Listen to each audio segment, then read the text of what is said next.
Ok. Perfectamente. Un poco agradezco el riesgo de Elena, que bueno, después de una presentación me invitó a este espacio. Eh, en estos tiempos de comunicación virtual suele ser como un lanzarse a un abismo, hablar así, y en este en particular porque desconozco mucho de en qué están, en qué marcos institucionales, de qué procesos, qué personas, etcétera. Pero bueno, vivir y arriesgar son casi sinónimos, así que me tiro.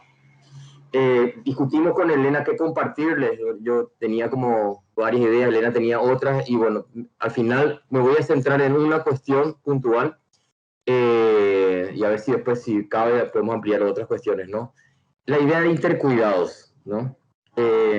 Nosotros comenzamos a discutir hace en el marco del gobierno de Fernando Lugo, trabajando con equipos de atención primaria de salud, cuáles eran las modalidades de cuidado de los equipos como vínculos. Y no había antecedentes formales, institucionales en el Ministerio de Salud en Paraguay, ¿no? O sea, lo vincular no era trabajado, lo grupal no era reconocido más que formalmente. Entonces se fue construyendo esta noción de intercuidado, ¿no? Esto que les voy a presentar es un poco largo, pero voy a tratar de acortar cosas, ¿no? ¿Cuáles son los problemas de salud grupal que se pueden dar en general en el marco de equipos de trabajo, ¿no? Digo por ejemplo, la idea que solamente una o dos personas deciden la agenda de lo que se puede conversar. Acá hay otras, ¿no? Pero cuestiones como estas, ¿no? Reglas grupales institucionales que a veces se dan, como acá cuando cruzan la puerta sus problemas los dejan afuera, siempre tiene que haber una cabeza, si no te gusta te vas, o sea, que tienen fuerza de ley, fuerza normativa, subjetiva y operativa muy fuerte, ¿no? Nosotros trabajamos mucho con cine, y acá hay una escena de una película de Gus Van Sant, Elephant, que capaz que la tienen, que tiene que ver con la primera masacre que hubo en una high school estadounidense.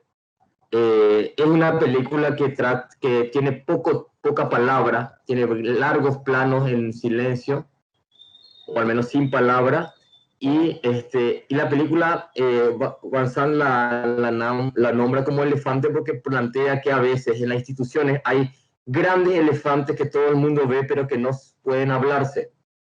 Porque esta metáfora también me parece inspiradora, ¿no? Acá como un poco para mí un referente argentino, latinoamericano, Alfredo Moffat, que decía, quien está contenido puede confiar, puede aceptar la tarea de ir hacia adentro de sí mismo. O sea, ¿cuál es la necesaria mínima construcción de confianza para trabajar grupalmente, ¿no? En la idea de que no se siente cuidado, no puede cuidar, ¿no? O sea, quien no se siente cuidado, lo más probable es que maltrate. Lo otro es que también a veces lo amenazante que pueden ser los trabajos grupales, en el sentido de que a veces, por ejemplo, hay instituciones que nombran equipos, pero no reconocen la dimensión grupal de ese equipo. Puede resultar muy raro eso, pero es bastante habitual, por lo menos en el marco institucional paraguayo, público y creo que también privado, ¿no? Los fenómenos grupales no son reconocidos, no son elaborados, no son tramitados y generan un nivel de malestar importante y obviamente se pierde, en términos pichonianos, se pierde operatividad, ¿no? Tercera cuestión que parece obvia, pero que no creo que sea tan obvia, es que en general los equipos tienen sus propias prácticas de cuidado singulares, ¿no? Por lo cual, por un lado, es muy importante, y esto es central en la noción de intercuidado, poner en valor las prácticas de cuidado que genera cada equipo, y segundo, estar muy atento a la violencia que significa a equipos que funcionan con malestar importante cuando uno viene abro comillas, ayudarles, cierro comillas, ¿no? A veces resulta una violencia más, se sienten invadidos, juzgados, etcétera, etcétera, ¿no? Hay 6 preguntas que esto está pensado en modalidad de taller, pero les voy a solamente nombrar las preguntas, ¿no? Para situar el momento de los cuidados del equipo, ¿no? Preguntarle a cada equipo, ¿en qué lugares físicos de la institución se sienten más cómodos? Segundo, ¿cómo describen sus prácticas humorísticas? Trabajamos mucho el tema de humor y malestar en los equipos, ¿no? Humor, por ejemplo, la necesidad del humor cruel, como decía Rita Segato, una antropóloga argentina, el humor con víctima. Tercero, ¿en qué momento de su cotidiano hay espacios contenedores reflexivos para trabajar sus vínculos como equipo? Cuarto, en esta institución, ¿cuáles son las emociones validadas y cuáles son las no validadas dentro de esa institución? Quinto, ¿qué temas tratan con mayor flexibilidad y qué temas tratan con rigidez? Y sexto, ¿qué márgenes de creatividad son permitidos en la tarea cotidiana del equipo? Acá hay otra cuestión que tiene que ver con el mundo médico. Yo puse una estadística, pero puse porque una vez una persona me dijo, Agustín, la gente le encanta la estadística. Por favor, siempre pone alguna estadística, porque sin números no te van a creer nunca. Entonces, esto habla del estrés en profesionales de salud en un contexto europeo, ¿no? Y decía que entre los profesionales de salud, en el mundo médico, comparativamente, intentan suicidarse menos, pero se matan más. Y uno diría, ah, claro, se matan más porque saben matarse. Y la hipótesis de la investigación es que se matan más porque no tienen permiso para pedir ayuda, ¿no? Esto obviamente no es privativo solamente del mundo médico, ¿no? Aquí, si hubiéramos tenido más tiempo, yo pensaba que era 30, pero con 20 voy a apretarlo aún más.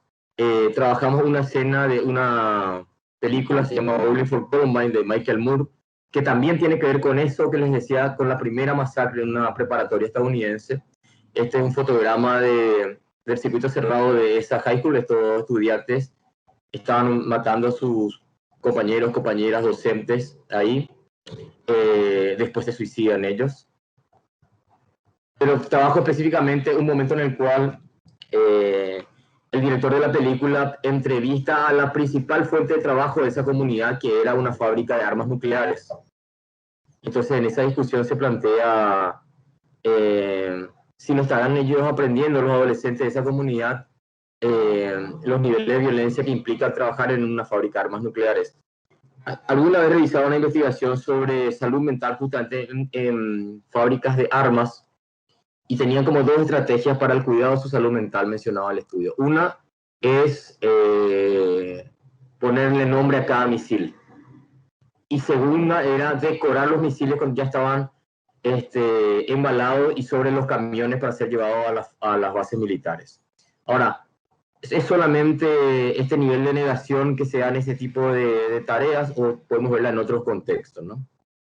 Tenía un par de menciones de teoría grupal, una idea freudiana de pensar al otro simultáneamente como modelo, rival, objeto de amor y semejante. Solo para ilustrar la complejidad de lo vincular, que a veces en ciertos ámbitos lo vincular es claramente desestimado, ¿no?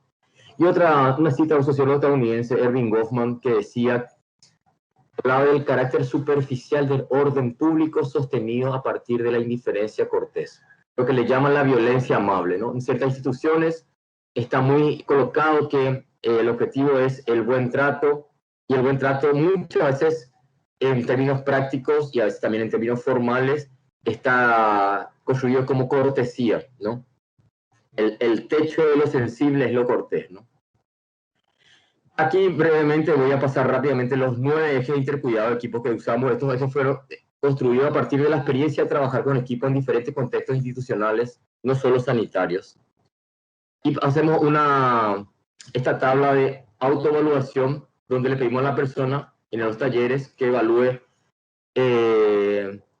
los 9 ejes, cómo lo ve en sí y en su equipo, ¿no? Usan, no usan, o no sabe, porque no lo conoce, nunca lo pensó, ¿no? Entonces, para evaluar al final de los talleres.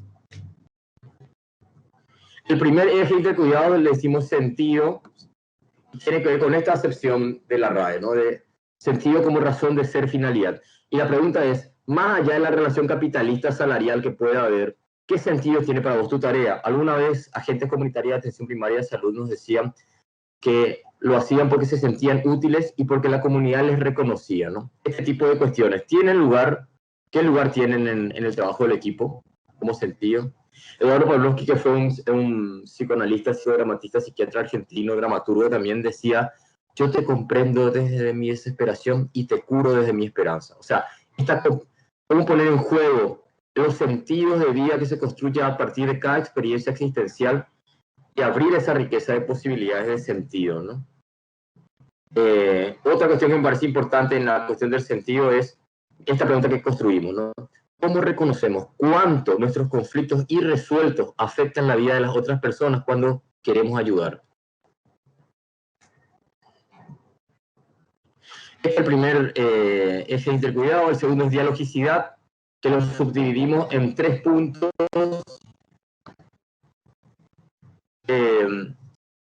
Dialogar o conversar, que también es una excepción que usamos con su matiz, implica discutir qué significa dialogar para el equipo.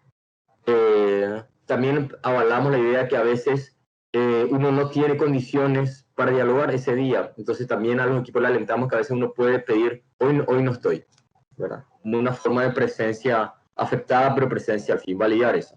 Y le decía que usamos 3 cuestiones: silencio, y no lo voy a ahora desarrollar un poco para tener tiempo para el intercambio, escucha y pregunta, ¿no? Nosotros venimos un poco en Paraguay en general de la tradición más fuerte es la tradición guaraní, y en el mundo guaraní el silencio tiene mucho valor, tiene mucho significado. Entonces la gente, por ejemplo, en la tradición guaraní, durante la conquista española preferían que se les pegue a que se les grite. De hecho, hay un concepto guaraní que es de las palabras alma, y en este contexto, para los guaraníes, mentir es lastimar tu alma porque tu palabra es tu alma. El tercer eje de intercuidados le decimos fragilidad y sensibilidad, y aquí entra subjetividad heroica, ¿no? Un poco que fue la conexión que había comentado con Elena, ¿no? Un poco una noción que supongo ustedes ya la tienen trabajada, no me detengo, pero un poco de esta idea, ¿no? Generalmente en las instituciones, las metáforas para diseñar objetivos, por ejemplo, tienen que ver con fortalecer. Entonces decimos nosotros, ¿qué nos pasa con debilitar en esta generación de discursos polares con polos, ¿no? O sea, el polo debilitar no tiene ningún valor, es un problema, es un defecto, es una enfermedad, ¿no? Y nosotros reivindicamos un poco esta noción, porque tiene que ver con lo débil, pero ubicado en la idea de lo sensible o lo frágil, entendido como lo que nos permite darnos cuenta de lo que sentimos, pensamos, hacemos, facilitando lo reflexivo, ¿no? Yo vengo de un mundo médico, yo he egresado a la Nacional de Asunción, donde un insulto es qué sensible que sos. Era un defecto, era algo por lo que uno debería estar avergonzado, ¿no? ¿Qué dice eso de nuestras miradas profesionales, de nuestras miradas ético-políticas, ¿no? Y aquí entramos en la idea de fragilidad y sensibilidad, ¿no? Suele Runick es una esquizoanalista paulista que yo sigo mucho, decía esta idea del arte y su lugar para lo sensible. Y voy a leer despacio. Una de las búsquedas que ha movido especialmente las prácticas artísticas es la superación de la anestesia, de la vulnerabilidad al otro, ¿no? Esa vulnerabilidad es la condición para que el otro no sea simplemente un objeto de mis proyecciones, sino que sea un ente con cierta posibilidad de independencia. Una experiencia que también a mí me fue muy significativa, institucional, que durante el primer gobierno Lula, en el Ministerio de Salud de ese gobierno, se convocó a un grupo de esquizoanalistas para ver cómo trabajar un cambio institucional en el Ministerio de Salud Federal brasilero, ¿no? Y lo que se acordó fue que cada uno de esos esquizoanalistas, que eran unos 30, fuera a trabajar en una institución de salud con esta propuesta: construir con el colectivo de trabajadores y trabajadoras qué significa la palabra humanícese. Porque a veces uno tiene la idea de la inmodificabilidad de las instituciones. El cuarto eje de intercuidados es, lo decimos, reconocimiento, y tiene que ver con la posibilidad de validar al otro, de reconocerlo al otro. Y aquí voy a usar una experiencia de Anton Makarenko. Anton Makarenko fue un pedagogo soviético que él comentaba que él, trabajando en instituciones con jóvenes con problemas en la ley al principio de la Unión Soviética, él tenía esta práctica. Cuando llegaba una joven al internado, iban al patio de atrás de la institución y juntos quemaban su historia, su ficha, y le decía: aquí podés comenzar de nuevo, aquí podés ser otro. Y él decía: nosotros combatimos la venganza institucional, ¿no? Antonio Lancetti, que fue fallecido hace poco, un psiquiatra argentino que vivió mucho tiempo en Brasil, creador de la clínica peripatética, de la clínica Caminando, decía: el inicio de la relación terapéutica es la sorpresa es la condición de posibilidad, como nuestra capacidad de sorprendernos en los encuentros. Hubo también un concepto de esta filósofa Hannah Arendt. Ella trabajaba la idea de, más que definir lo humano como seres mortales, decía: podemos definirnos como seres natales, y hacía un giro que me parece que es complejo y atendible, ¿no? Y después tengo acá una serie de cuestiones recolectadas de cómo trabajar los enojos dentro de los equipos, ¿no? no le voy a decir todos, me parece que no tenemos tiempo para eso. Así le voy a contar una experiencia. Yo viví un tiempo en un monasterio en provincia de Buenos Aires y había una tradición en ese monasterio que se llama recomenzar, y era cuando uno estaba enojado con alguien, se planteaba que hacer la práctica del recomenzar, que era, por ejemplo, salir a caminar con esa persona a solas. Generalmente se aprovechaba la noche, en un lugar tenía unos jardines muy amplios, y la práctica era, primero hablaba una persona y daba su relato de lo que pasó. No se interrumpía o se interrumpía lo mínimo posible solamente para pedir aclaraciones. No se refutaba. Terminaba el relato, la persona que escuchó quedaba en silencio, hasta que decía, bueno, ahora te cuento yo, y hacía también su versión de lo que pasó, volvía otro silencio, y que se planteaba que solamente era roto para que cuando alguien sentía decirlo, decía, recomenzamos, y recomenzamos era, me importas más vos que tener razón. El siguiente eje de intercuidado le decimos caos e incertidumbre, y tiene que ver con cómo trabajar en sociedades capitalistas como esto. Esta es una foto de la terminal de ómnibus de Asunción, o sea, con niveles altos de desigualdad, con privilegios, ¿verdad? Y acá voy a brevemente contar solamente dos experiencias que un poco de alguna manera nos revinculan con lo caótico, dándole validez, dándole capacidad explicativa. Obviamente en tiempos pandemizados esto tiene, me parece, particular valor. Yo viví un tiempo en Montevideo, después del golpe de Fernando Lugo, viví 3 años en Uruguay, y ahí trabajando con un gremio docente, ADES Montevideo, construimos esta discusión con docentes de secundaria, ¿no? Que eran cómo hacer cuando había estudiantes que, abro comillas, se portaban mal, cierro comillas. Y en este contexto, la propuesta fue ante el odio, porque la palabra era odio. Imagínense que nos trabajamos con 2 liceos del norte de Montevideo. Uno coleccionaba frases homicidas sobre los estudiantes en el pizarrón de la sala de docentes. Y la propuesta fue que por lo menos cada cierto periodo de tiempo a definir, no mayor a un mes, cada docente se encontraba con el grupo de estudiantes que más odiaba. Y le invitaba a chocolatadas a este grupo de estudiantes y algo para comer. Y en ese contexto le decía, che, ¿cómo van las clases? ¿Qué te parece? ¿Qué sugerís vos? Y a este movimiento le decíamos pedagogía de la última fila, ¿no? Creo que tiene que ver algo que ver con un poco lo que decía la compañera que habló recién con el tema de cómo poner en valor el sujeto ancianizado y reconocerle validez, reconocerle capacidad explicativa, reconocerle maravilla, ¿no? Hay un principio guaraní también que le dicen yopoi, que es parte de las economías de reciprocidad, ¿no? Que es un mundo muy interesante también para avanzar. La otra experiencia de lo caótico que me parece interesante es tomada de las asambleas zapatistas. Ustedes saben, al sur de lo que llamamos México, hace unos años, yo creo que son ya 19 años, se alzó en armas una guerrilla de base indígena llamada EZLN, el Ejército Zapatista de Liberación Nacional. Y esta guerrilla tiene una experiencia de trabajo comunitario muy significativa, y una de las experiencias que se dan en sus asambleas es que cuando, por ejemplo, suele ser metodológicamente así, se presenta un tema, alguna persona presenta el tema, termina de presentar el tema y se sienta, y la asamblea explota. O sea, todo el mundo habla sobre uno, sobre otro, se grita, se discute, si surge, se cuestiona, pero quien coordina la asamblea nunca interrumpe, espera hasta que retorne el silencio, el tiempo que tenga que esperar, y cuando pasado eso, sí se habla de una manera secuenciada, ¿no? ¿Por qué? Porque se entiende que la conversación tiene su propia vitalidad, ¿sí?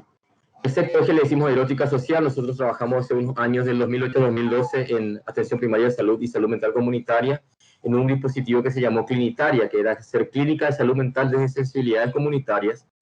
Y una de las formas de trabajar le decíamos erótica social, ¿no?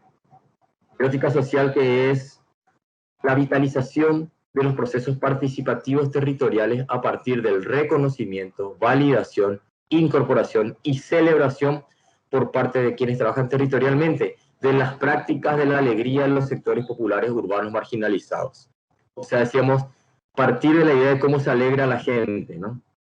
Ahí discutíamos 3 dispositivos de control en las instituciones, que eran, primero era solemnidad, el segundo era la ridiculización de la gente, y el tercero era el aburrimiento. Hablar mucho, como yo ahora estoy hablando mucho, ¿no? Entonces, por eso trabajábamos brevemente nomás les digo, en 4 ámbitos de exploración, que esto tiene una cuestión de antropología urbana y antropología de lo festivo.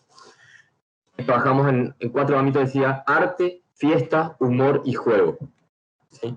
Sigo, el 7º eje le decimos pausa, y comienzo con una cita para pensar la pausa, ¿no? Vuelvo a Pavlovsky. Pavlovsky decía, quizás tenemos que aceptar que las personas a las que más hemos ayudado son las que no pueden reconocerlo. Y esto, agrego yo, solo se puede dar con cierta pausa, ¿no? Aquí hay muchos ejemplos de la pausa, pero solamente voy a citar a un pedagogo argentino que me gusta mucho, Carlos Escliar, que dice, la principal virtud de la educación es la detención, la pausa. Entender al educador como aquel que da tiempo a los demás.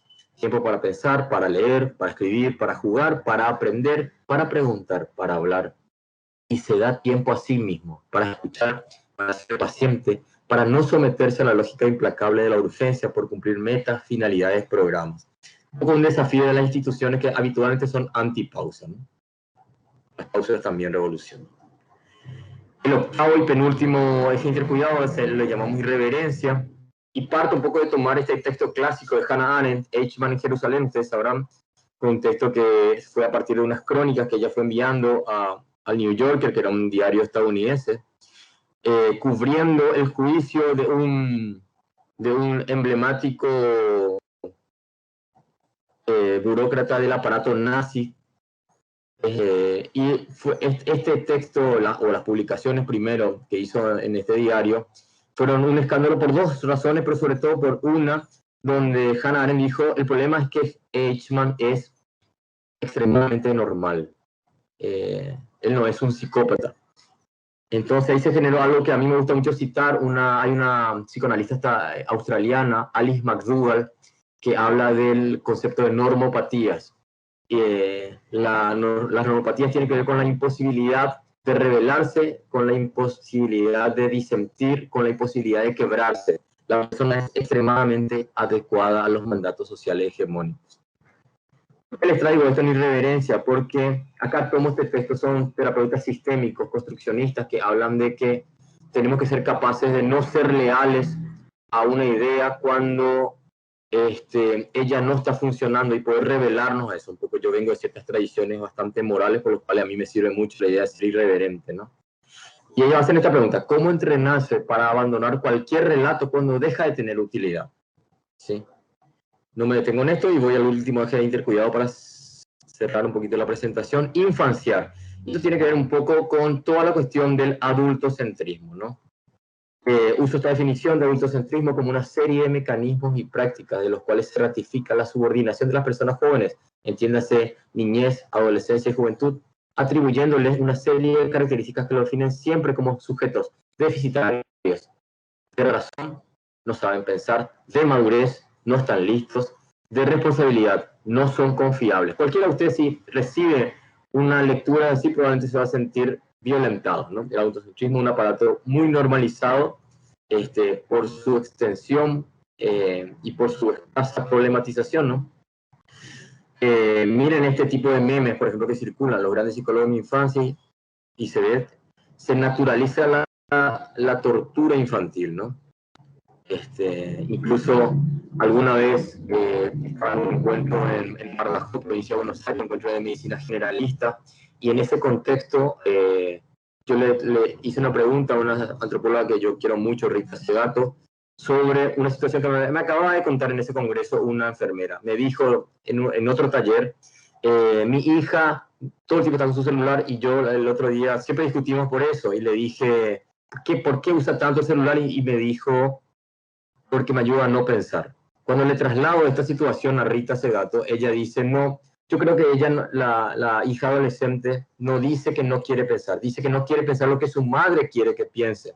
El problema es, estamos en condiciones de reconocer lo que ella quiere pensar, trabajando en el plan CAIF, que en Uruguay es un plan de jardines de infantes estatales. Pasó esta situación, yo trabajaba cuidado de equipos ahí, y en ese contexto una vez le preguntaba a un equipo de uno de los CAIF qué aprendían de la niñez menor de 5 años, y ahí fue como complicado pensar la palabra aprender invertida, ¿no? En general estaban para enseñar, ese era un poco el mandato adultocéntrico institucional, Entonces, en ese contexto, hicimos un momento de silencio y para pensar qué habían aprendido, y una compañera dijo, no tienen enojo adulto. ¿Ustedes se imaginan una humanidad sin rencor? Cierro con esto la presentación, no tomé el tiempo, pero bueno, no sé. Volviendo a Carlos Clear, que decía, quizá la diferencia sea lo que mejor narra el humano. Y para eso tenemos que tener tiempo. No formas de nombrar, tiempo. No mejores o peores etiquetas, tiempo. Porque cuando no hay tiempo, hay norma. Cuando no hay tiempo, juzgamos, ¿no? Porque yo, y cierro con esto, yo hice mi formación como médico y como psiquiatra, pero en este momento me siento mucho más ligado a la antropología como lugar para pensar y para acompañar. Trabajo en un dispositivo de Asunción que se llama Clínica Placera, que es un acompañamiento de salud mental en bancos de plazas de Asunción. Y en este contexto, desde que un poco hice la maestría en antropología social, mi noción central es la diferencia, un poco desde la que opero para pensar los cuidados. Un poco cierro por acá. Gracias.